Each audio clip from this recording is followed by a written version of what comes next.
Imagine chegar em casa depois de um dia exaustivo, sonhando apenas com um pouco de paz e conforto, e se deparar com uma cena que parece saída de um roteiro absurdo. Foi exatamente isso que aconteceu com Catarina. Seus pés doíam, a mente estava esgotada após horas de negociações com parceiros italianos, aprovações de projetos e resolução de crises com fornecedores. O relógio marcava 7 da noite quando ela finalmente cruzou a porta do apartamento, ansiando por um banho quente e uma refeição tranquila. Mas o destino tinha outros planos. A cena que a aguardava era digna de um teatro do grotesco, a sogra, a cunhada e o marido alinhados na entrada como se estivessem posando para uma foto de família. O ar solene e os sorrisos forçados acenderam imediatamente um sinal de alerta. "Finalmente você chegou, querida", exclamou Dona Ludmila, batendo palmas com entusiasmo exagerado, como se Catarina fosse a atração principal de um espetáculo que já havia começado sem ela. "Temos uma ótima notícia, nosso Dmitri ganhou um bônus de 30.000 rublos por fechar um grande negócio." Catarina forçou um sorriso, olhando para o marido com uma mistura de cansaço e curiosidade. Trabalhando como gerente em uma loja de móveis, bônus assim não eram exatamente rotina, mas também não eram impossíveis. Ela até se alegrou por ele, até perceber que havia algo mais por trás daquele show de felicidade. "Que maravilha", respondeu, começando a tirar o casaco. "Parabéns, Dmitri."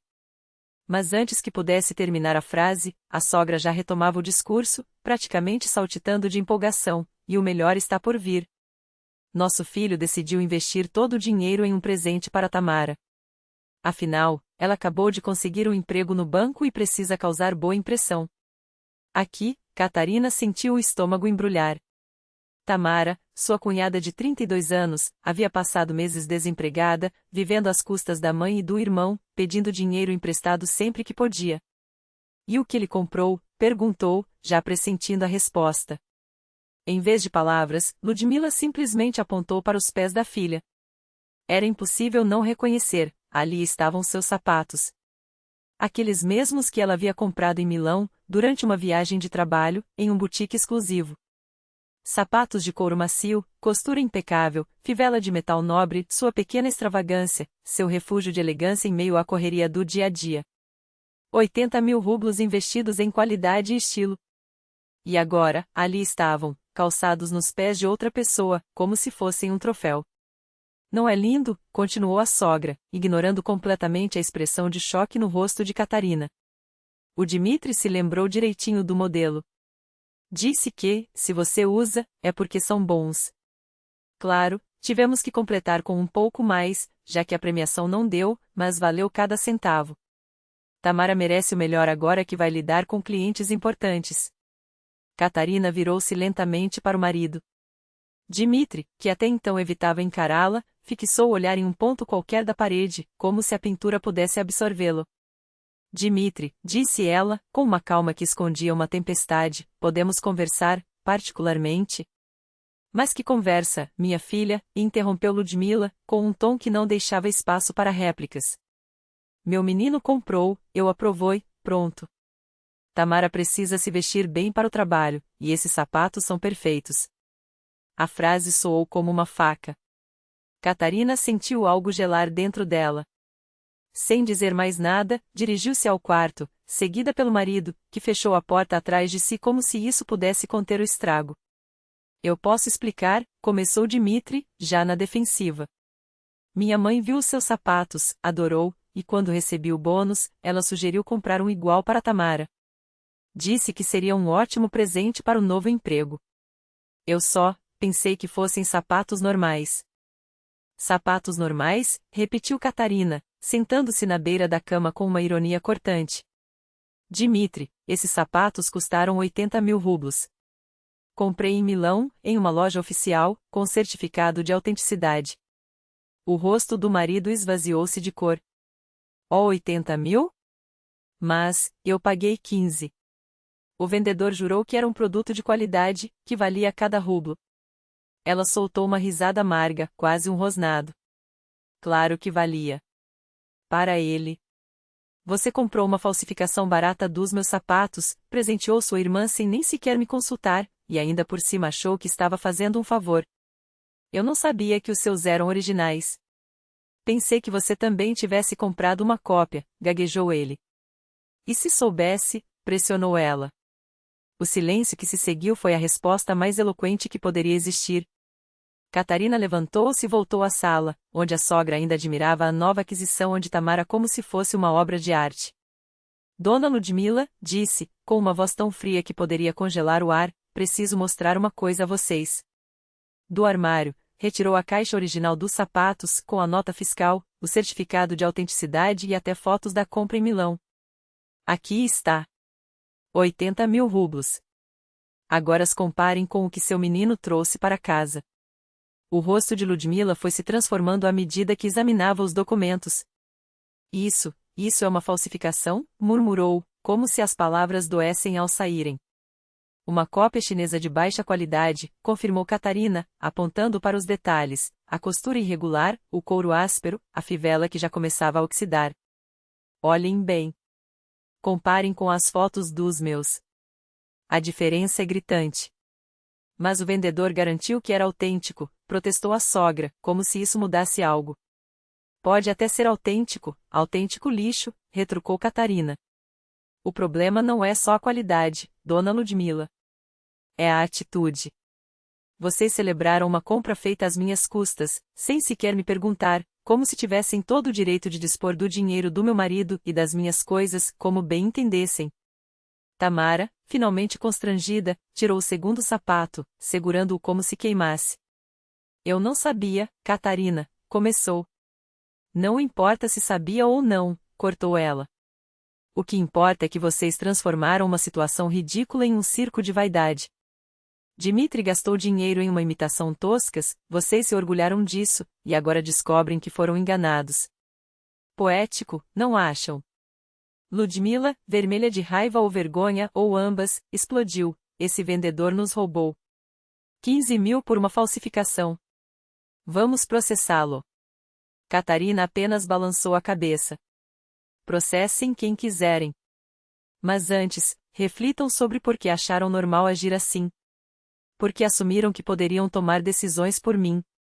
Por que, em vez de perguntar, preferiram inventar uma história onde vocês são as vítimas. E com isso, ela se virou, deixando-os ali, com os sapatos falsos nas mãos e uma verdade incômoda pairando no ar. Às vezes, o maior engodo não está no que compramos, mas no que achamos que merecemos. O vendedor nunca disse que era original, observou Catarina, com uma calma que só aumentava a tensão no ar. Provavelmente, ele vendia uma cópia de boa qualidade, e vocês é que inventaram o resto. 15.000 por uma réplica bem feita? É um preço justo. A questão não é o valor, mas por que diabos vocês precisavam exatamente de uma cópia dos meus sapatos? Dmitri, que até então permanecera em silêncio, finalmente se manifestou, como se testasse o chão antes de pisar. Kátia, podemos devolver os sapatos na loja. Ainda temos a nota fiscal, nem 24 horas se passaram. Podem, concordou Catarina, sem tirar os olhos dele. Mas isso não resolve o problema de fundo. Que problema? A sogra cruzou os braços, já na defensiva. O problema de acharem normal gastar o dinheiro da família em imitações das minhas coisas sem me consultar. E o problema de pensarem que podem dispor das economias do seu filho como bem entendem. Catarina se acomodou na poltrona, olhando para os três com uma expressão que misturava decepção e uma paciência prestes a se esgotar. Dmitri ganhou uma premiação, parabéns por isso. Mas esse dinheiro deveria ter sido usado em necessidades da família ou, no mínimo, discutido comigo antes. Em vez disso, vocês três decidiram que comprariam uma réplica dos meus sapatos caros e presenteariam Tamara. Como se fosse um gesto nobre. Nós só queríamos o melhor, murmurou Tamara, baixando os olhos. O melhor seria comprar algo para ela, adequado ao trabalho no banco. Não copiar meu guarda-roupa. E, acima de tudo, não transformar isso em uma celebração familiar onde eu, sem saber, sou a peça central. Ludmila Konstantinovna explodiu, as bochechas vermelhas de indignação. Ora, que exagero! Sapatos são sapatos. Uma cópia, e daí?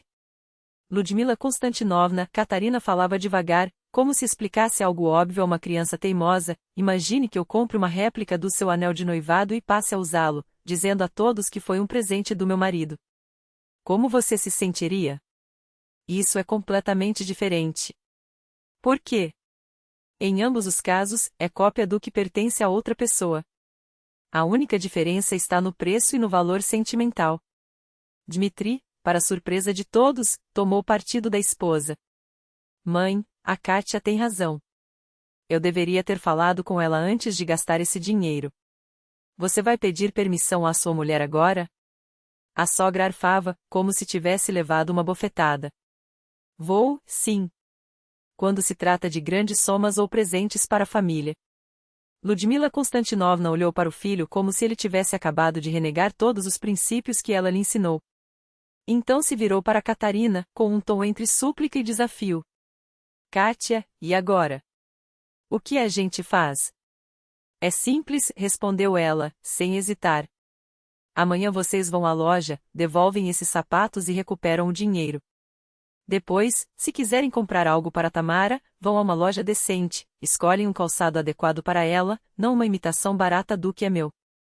E se não aceitarem a devolução? A sogra já procurava brechas, como sempre. Vão aceitar. Vocês têm a nota fiscal, os sapatos nem foram usados fora dessa casa. Por lei, tem 14 dias para desistir da compra. Tamara sentiu, resignada. Tá bom. Amanhã mesmo eu vou. Mais uma coisa, Catarina fez uma pausa, garantindo que todos a olhavam. Da próxima vez que quiserem gastar o dinheiro da família em as surpresas, discutam comigo antes.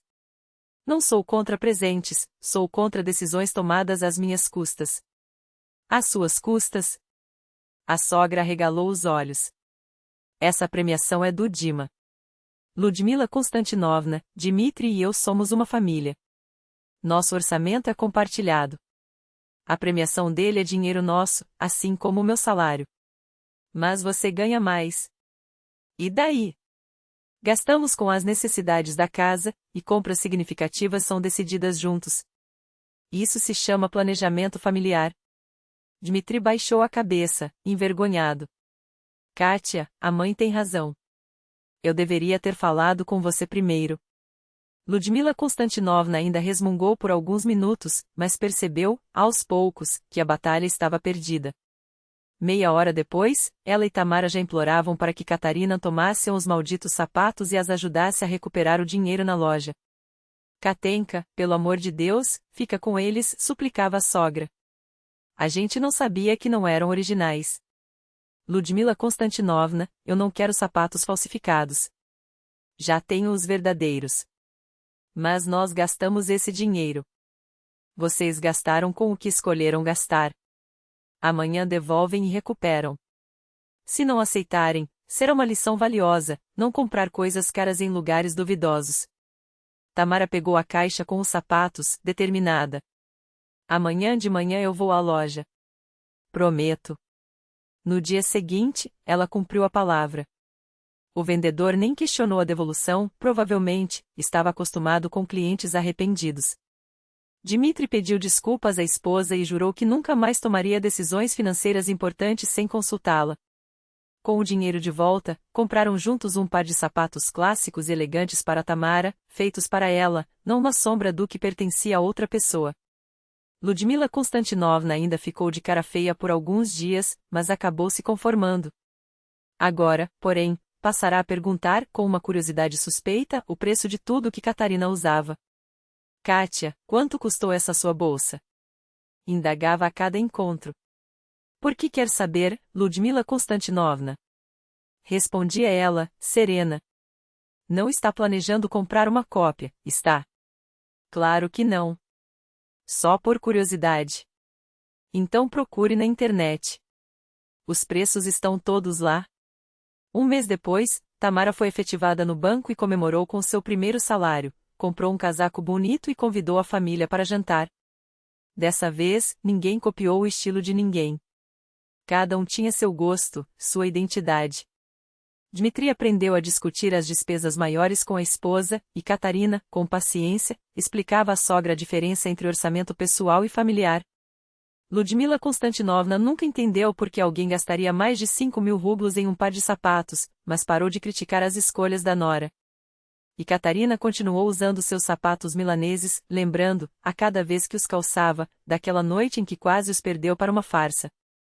Agora, guardava todos os comprovantes das compras caras e os mostrava a Dmitri, não para ostentar, mas para que ele entendesse o valor real das coisas e não repetisse erros por impulso. No ano seguinte, quando Dmitri recebeu outra premiação, eles a gastaram em uma viagem à Praga. Tamara, por sua vez, já ganhava o suficiente para comprar peças de qualidade e não dependia mais dos presentes do irmão. Ludmila Konstantinovna, de vez em quando, ainda suspirava ao lembrar daqueles sapatos e dizia às amigas, com um tom de quem admite uma derrota: no final, a minha nora tinha razão. Melhor uma coisa boa do que 3 falsificadas. Embora, no fundo, continuasse preferindo economizar e comprar o mais barato, pelo menos parou de julgar as escolhas alheias. E a história dos sapatos virou uma espécie de lenda na família, um exemplo do que não fazer com o dinheiro e por que conversar antes de gastar é sempre a melhor opção. Agora, quando alguém pensava em uma compra grande, Dmitri não deixava de perguntar, com um sorriso irônico: tem certeza de que isso não vai virar outra história de sapatos?